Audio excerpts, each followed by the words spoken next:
Le 15h30, mesdames, messieurs, bienvenue à ces bulletins d'information. Arrivé à Kikwit sous la pluie en provenance de Lukulela via Mbandaka, Moïse Katumbi séjourne depuis le mercredi 13 septembre dans la partie ouest du pays. Le président d'Ensemble pour la République a marché sur une distance de 7 km de l'aéroport à la cathédrale Saint-François où il s'est adressé à la population, tout en rappelant qu'il n'est pas en campagne électorale, mais reviendra quand le go sera donné. Il a parlé de la vision du parti d'Ensemble pour la République. Viningali Junior pour plus de détails. Le président d'Ensemble pour la République, Moïse Katumbi Chapwe, était arrivé triomphalement en début de l'après-midi à Kikwit, chef-lieu de la province d'Ikwilo. Après être accueilli au pied de son jet privé par le cadre du parti, notamment le secrétaire général Dieudonné Bolengintenge Balea, le directeur du cabinet Olivier Kamitatou, l'honorable Mafuta Solange, pour ne citer que ceux-là, ainsi qu'une dizaine de chefs coutumiers, les chairman d'Ensemble pour la République s'est retrouvé englouti dans un bain de foule où il a eu du mal à prendre un véhicule pour atteindre le centre-ville de Kikwit. Chants et cris de joie l'ont accompagné jusqu'au lieu du meeting. Au cours de cette effervescence qui n'a laissé aucun Kikwitois et aucune Kikwitoise indifférent, Moïse Katumbi Chapwe a communié avec la population dans une véritable marée humaine, dans un climat lui assurant la victoire à la magistrature suprême.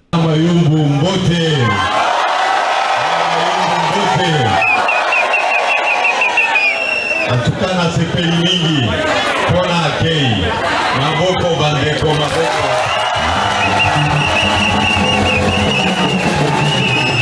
À 5 h du matin, vous avez place dans Zalak. Le collègue là, à 5 h du matin. A noter que le président d'Ensemble pour la République a promis de revenir dans cette ville lors de la campagne électorale. La RDC est officiellement sans avion depuis le lundi 11 septembre 2023.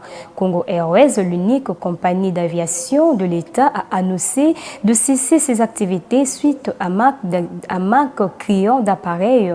Le gouvernement de la République prend à bras le corps la situation actuelle. C'est dans cette optique que le Premier ministre Jean-Michel Sama Lukonde a convoqué en urgence dans son cabinet de travail à la primature le ministre des Transports, Voies de communication et désenclavement, Marc Ekila Likombio, et le directeur général du Congo Airways, José Dubié Louéa, pour examiner les solutions urgentes à mettre en œuvre pour une relance rapide des activités de cette compagnie.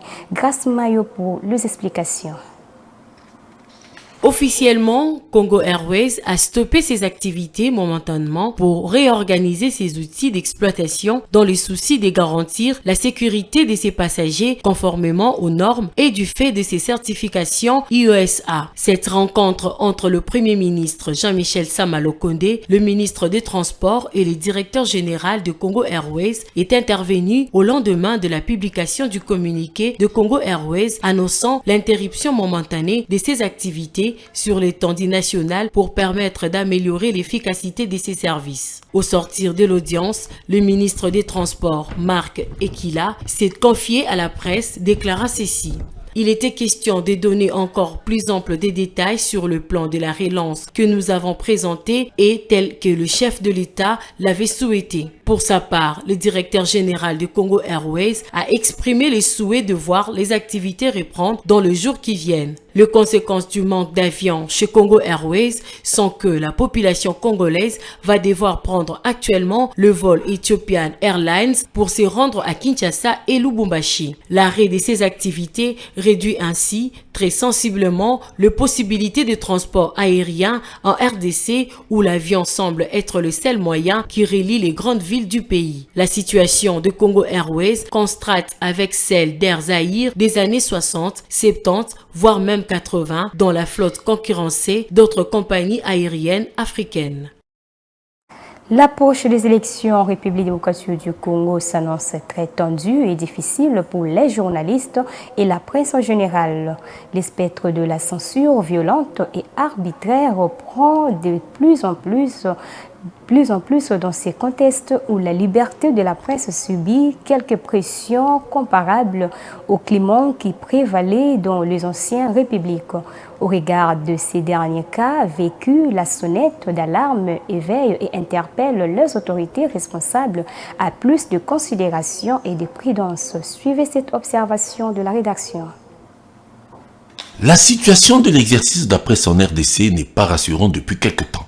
Avec l'approche des élections, il s'observe plusieurs attitudes et comportements qui entravent le travail des journalistes de plus en plus mal à l'aise. À ce propos, l'Observatoire de la liberté de la presse en Afrique OLPA, organisation de défense et de promotion de la liberté de la presse, a exprimé sa désapprobation après la confiscation du matériel de travail de Blaise Moussa, journaliste à la radio-télévision Amani, station confessionnelle émettant à Kisangani, chef-lieu de la province de Chopo, au nord-est de la République démocratique du Congo. Le matériel, c'est-à-dire un téléphone du journaliste, a été confisqué le 8 septembre 2023 par un agent de police devant le siège d'une régie financière, la Direction générale de recettes de la province de la Chopo, sur ordre de M. Sam Yakusu, directeur de cabinet de Madame la gouverneure de province. Blaise Moussa, le journaliste, effectue un reportage sur un rassemblement de protestation des agents de la régie financière qui réclamaient le paiement des arrêts de salaire d'un trimestre. Suite au refus du journaliste d'obtempérer à l'ordre du directeur de cabinet de supprimer toutes les images du reportage, ce dernier a intimé l'ordre à l'agent de police de confisquer le matériel du journaliste. C'est grâce à la pression des manifestants que ce matériel a été remis à Blaise Moussa. Eu égard à ce qui précède, OLPA, l'organisme condamne cet acte qui constitue manifestement d'une atteinte à la liberté de presse garantie par la législation congolaise et les instruments juridiques internationaux relatifs aux droits de l'homme. En conséquence, l'organisme exhorte les autorités provinciales de la Chopo à favoriser l'exercice de la liberté de presse sur toute étendue de la province. D'un autre côté, la Voix des sans-voix pour les droits de l'homme VSV a exprimé ses vives inquiétudes et dénonce fermement l'arrestation du journaliste Tani Boujakera, directeur de publication adjoint d'actualité.cd et correspondant de Jeune Afrique en République démocratique du Congo. Pour la Voix des sans-voix, l'arrestation de ce journaliste à quelques mois de la tenue des élections présidentielles et législatives est un recul en matière du respect de la liberté de presse et constitue également une violation du droit à la liberté de mouvement car le journaliste a été arrêté alors qu'il attendait son vol à l'aéroport de Ndjili pour se rendre à Lubumbashi dans le Haut-Katanga. L'organisation dénonce aussi toute forme de pression exercée sur le journaliste pour lui arracher ses sources d'information. Entre-temps, la mobilisation autour de ces détentions ne faiblit pas au niveau national et international. Les journalistes, les acteurs de la société civile, les organisations de défense des droits de l'homme, les acteurs politiques de l'opposition et toutes les ambassades des pays occidentaux à Kinshasa continuent d'appeler les autorités à libérer Sani Boujakera qui a passé sa 6e nuit en détention au cachot du parquet de grande instance de Kinshasa-Gombe. Pendant que le mardi, son avocat a déposé une requête demandant sa mise en liberté provisoire. La suite est toujours attendue. Et pour finir, le corps enseignant de Samuel Mutombo institute une école privée et agréée de la Fondation Mutombo Dikembe, a présenté ses désidératons à la gouverneure de province Julie Kalenga Kabongo le mercredi 13 septembre 2023. Contraire d'aller au chômage après la décision du promoteur de fermer les portes de cette année scolaire, ils appellent à l'intervention de l'autorité provinciale. Regardez.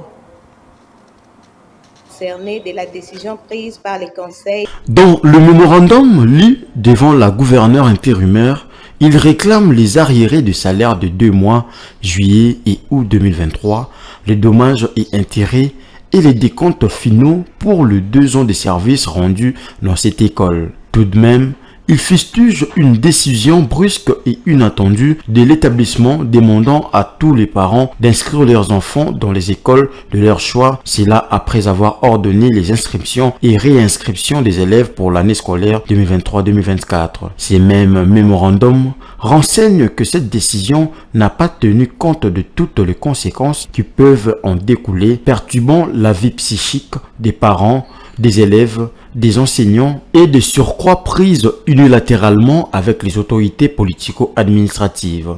Les enseignants considèrent cela comme une rupture brusque du contrat de travail sans aucune raison valable et fondée conformément au droit du travail. Ils demandent à l'autorité provinciale Julie Kalenga Kabongo à entrer en contact avec le promoteur Mutombo Dikembe, Jean-Jacques, afin qu'ils retrouvent leurs droits. Excellente Madame la gouverneure d'intérim du Kasaï oriental, nous, enseignants de Samuel Mutombo Institute, privé et agréé de la Fondation Mutombo Dikembe, implanté à Chibombo dans le territoire de Lupatapata, sommes très concernés de la décision prise par le conseil d'administration de cette école. Excellence, nous sommes venus vous informer avec larmes aux yeux qu'après avoir fonctionné 2 ans au sein de notre école déjà citée et étions dans l'attente de démarrer cette année scolaire 2023-2024, nous vous prions de bien vouloir prendre contact personnellement avec les promoteurs Mutombo Dikembe Jean-Jacques afin qu'ils nous remettent dans nos droits, car nous sommes sans abri dans cette période de chômage, sans travail ni salaire, et nos bailleurs ne cessent de nous déranger jour et nuit depuis l'impaiement de juillet et août 2023.